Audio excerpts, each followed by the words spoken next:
Hi all, welcome to Flavi's Diary. ඉතින් අද මම යන්නේ කැනඩාවල මේ දවස්වල ලස්සන ට්‍රෙන්ඩින් තැනකට.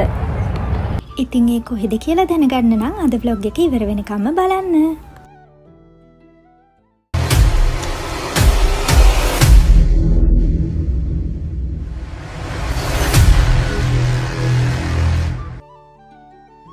මේ ලස්සන තැනට යන්න අපිට තියෙන පහසුම ක්‍රමය තමයි සබ්වේ එකේ යන එක. ඉතින් උදේම මමයි මගේ යාළුවයි මුලින්ම සබ්වේ ස්ටේෂන් එකට ගියා. ඉතින් සබ්වේ එකක් කියන්නේ මොකක්ද කියලා මගේ පරණ vlogs බලපු කට්ටිය නම් දන්නවා. නමුත් ඒක බලපු නැති කෙනෙක්ට මම කියන්නම් සබ්වේ එකක් කියන්නේ උමම් මාර්ගයක් වගේ පොළවේ යටින් යන මාර්ගයක යන ට්‍රේන් එකක්. Attention customers. ඉතින් මගේ යාළුවයි සබ්වේ එකට නැගලා බීම එකකුත් බෙබේ පොඩි කතාවක් දාගෙන අපේ මේ ගමන යන්න පටන් ගත්තා. මොකද අපි විනාඩි 45ක් විතර මේ සබ්වේ එකේ යන්න ඕනේ. සබ්වේ ස්ටේෂන් එකෙන් එක්සිට් වෙලා පාක් එක පැත්තට ඇවිදගෙන යනකොට අපි දැක්ක ඈතින් මුහුදක් පේනවා. ඉතින් පාක් එකට යන්න කලින් අපි මුලින්ම මුහුද ළඟට ගිහිල්ලා එතනත් බලලම යනවා කියලා තීරණය කරා.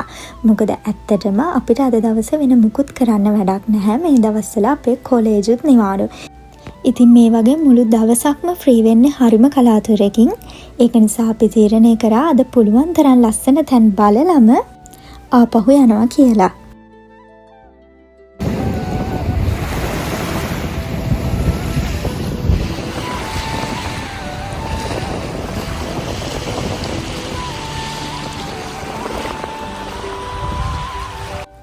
බීච් එක දිහා බලාගෙන චුට්ට වෙලාවක් ඉඳලා අපි ආයෙත් පාක් එකට ඇවිදගෙන ආවා. ඉතින් මේ තියෙන්නේ පාක් එකට එන්ට්‍රන්ස් වෙන තැන. ඉතින් බලන්නකෝ අපිත් එක්කම මේ චෙරි බ්ලොසම් බලන්න ඇතුළට යන කට්ටිය කවුද කියලා. ඉතින් මේ පාරේ ටිකක් දුර අපි ඇවිදගෙන යන්න ඕනේ අපේ ඩෙස්ටිනේෂන් එකට යන්න. මේ පාර දෙපැත්ත බලනකොට ඔයගොල්ලන්ට පේනවා ඇති මේ ගස් ඔක්කොගෙම කොළ හැලිලා. එහෙම තියෙන්නේ වින්ටර් එකට කලින් ෆෝල් සීසන් එකේ කොළ හැලුණු ගස්වල දලුලන්නේ ආයෙත් සමයකට. ඉතින් තාම සමයක පටන් ගත්තා විතරයි. ඒක නිසා තාම හරියට මේ ගස්වල කොළ හැදිලා නැහැ. ඔහොම ඇවිදගෙන ඉස්සරහට එනකොට අපි දැක්ක ඈතින් තාරාව දෙන්නෙක් පීනගෙන යනවා. ඉතින් ඔතෙන්ට වෙලා බලාගෙන ඉඳලා අපි ආයෙත් ඉස්සරහට ඇවිදගෙන ආවා. ඒ එනකොට තවත් තාරාව ජෝඩුවක් අපිට දකින්න පුළුවන් වුණා. මෙතන පාට පාටට ඉන්න පිරිමි සතා ටිකක් අලු පාටට වගේ ඉන්න ගැහණු සතා. මෙයාලගේ නම වූඩ්ඩක්. මොකද මෙයාලා වූඩ් වල ඒ කියන්නේ ගස් වල බෙනවල තමයි බිත්තර දාන්නේ. ඉතින් හොඳට බලන්නකො සාමාන්‍ය තාරාවන්ට වඩා මෙයාලගේ පාටත් වෙනස්. තාරාව ටික බලලා ඉස්සරහට ඇවිදගෙන එනකොට ඔන්න දඬුලේනෙක් එනවා අපේ පස්සෙන්. ඉතින් මෙයාට බඩගින්නේද කොහෙද මග ළඟ හොඳ වෙලාවට බිස්කට් ටිකක් තිබුණා. මම ඒකෙන් කෑල්ලක් කඩලා ඉතින් මේ ලේනට දැම්මා. බලන්නකො එයා ඒක අත් දෙකෙන් අල්ලන් කන විදිහ. ඊට පස්සේ මම්මගේ යාළුවටත් දුන්නා බිස්කට් එකක් ලේනට දාන්න කියලා. ඒක නම් එයා එවල කෑවේ නැහැ. ඒක අරගෙන ගහ උඩට ගියා. ඉතින් පාරේ ඉන්න සත්තුන්ට කෑම දෙන්න මේ වගේ අවස්ථා නම් මට හරියට ලැබිලා තියෙනවා. ඔන්න අපි දැන් ගොඩක් ළඟට ඇවිල්ලා තියෙන්නේ. ඉතින් ඔයාලට පේනවා ඇති මේ පාර තෙතයි. මොකද අද ඇත්තටම වැහි දවසක්. ඒත් වැස්ස කියලා අපි ගෙදර හිටියේ නෑ. අපි ආවා. මොකද නැත්නම් අපිට මේ වගේ chance එකක් ආයේ එන්නේ නැහැ. ඉතින් ඒ යන පාරේ තියෙන සමහර ගස් දැක්කහම මට නම් මතක් වෙන්නේ අපේ ලංකාවේ තියෙන පේරාදෙණිය කැම්පස් එක. මේ මල් වලට කියන්නේ මැග්නෝලියා කියලා. ඉතින් මේ මලුත් තාම හරියට පිපිලා නැහැ. මොකද වින්ටර් එක ඉවර වුණා විතරයි. තාම සම පටන් ගත්තා විතරයි. ඉතින් තව ටික කාලයක් යනකොට මේ පොහොට්ටුත් ලස්සනට පිපිලා තියෙයි. ඔන්න දැන් අපි ඉන්නේ චෙරි බ්ලොසම් බලන්න පාක් එකේ තියෙන තැන. ඉතින් මෙතන කොච්චර ලස්සනද කියලා ඔයාලම බලන්නකෝ.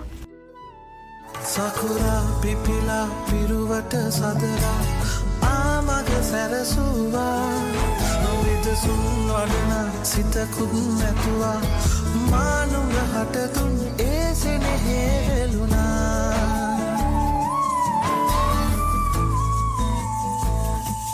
හවසකමා නුඹ දැක මං මුලාවී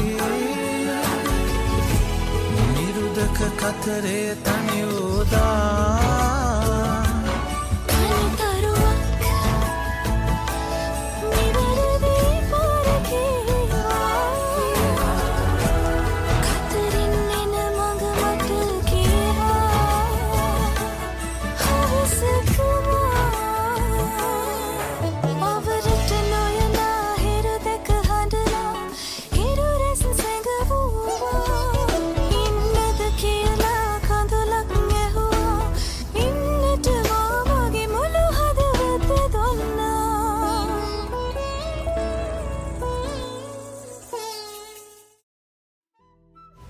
ඉතින් ඔයාලා දැක්කා මෙතන කොච්චර ලස්සනද කියලා.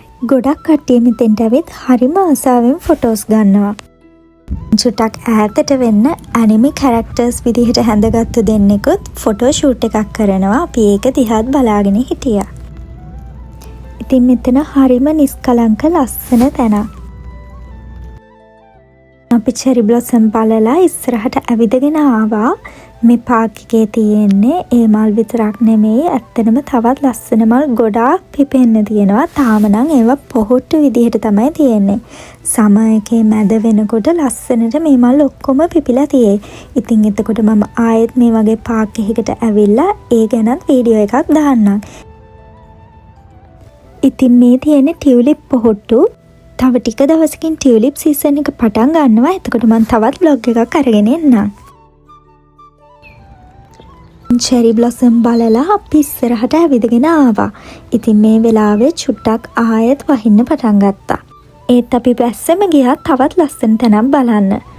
බලන්නකෝ කවුද මෙතන ඉන්නේ කියලා.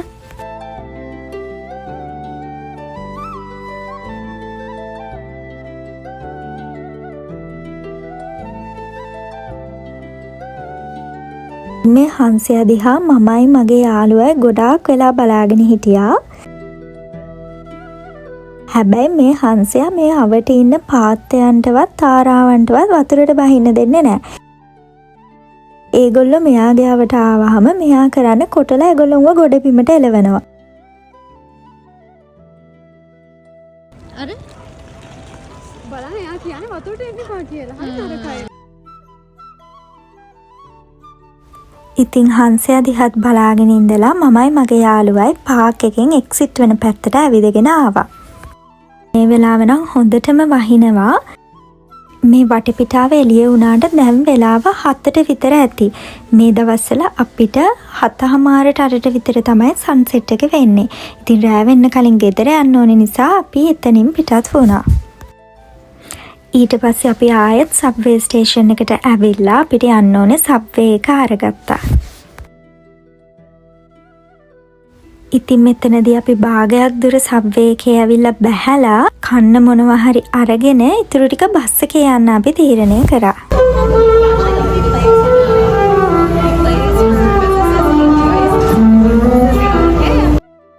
ගොඩක් දවස්වල ඩවුන්ටවුන් වලට මේ වගේ කවුරු හරි සබ්වේ වල මියුසිකල් ඉන්ස්ට්‍රුමන්ට්ස් ප්ලේ කරනවා.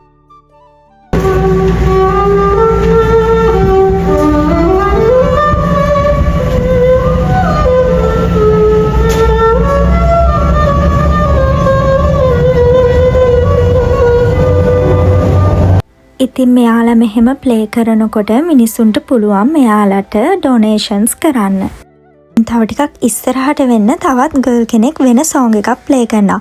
මේ සෝංග එක දන්නවා නම් පල්ලෙහායින් කමෙන්ට් කරන්න මේ මොකක්ද කියලා. ඒ මියුසික් එක ඔයාලා අනිවාර්යෙන්ම අහලා ඇති.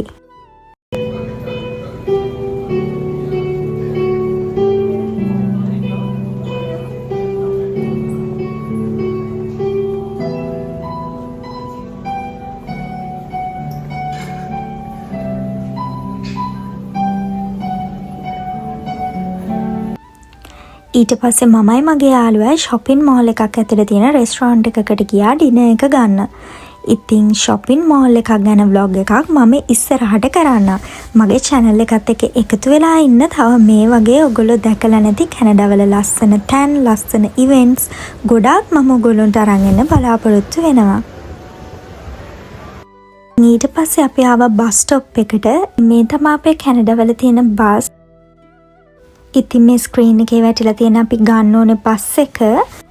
ඒ බස් එක ආවහම අපි ඒක නැගලා ගෙදර ආවා. ඉතින් ඔහොම තමයි අපේ දවස ගෙවුනේ. ඉතින් මං හිතනවා මගේ අද vlog එක ඔයගොල්ලෝ enjoy කරන්න ඇති කියලා. ඉතින් කැනඩාවල මේ වගේ ලස්සනම ලස්සන තැන් ගොඩාක් තියෙනවා ඔයගොල්ලන්ට පෙන්වන්න. ඒ නිසා මගේ channel එකත් එක්ක ඉස්සරහටත් එකතු වෙලා ඉන්න. මොකද මම ඔයගොල්ලන්ට කැනඩාවල තියෙන ලස්සන තැන් ගොඩාක් ඉස්සරහට පෙන්වන්න බලාපොරොත්තු වෙනවා. ඉතින් එහෙනම් ආයෙත් මේ වගේම vlog එකකින් හම්බ වෙමු. Thank you for watching. Bye.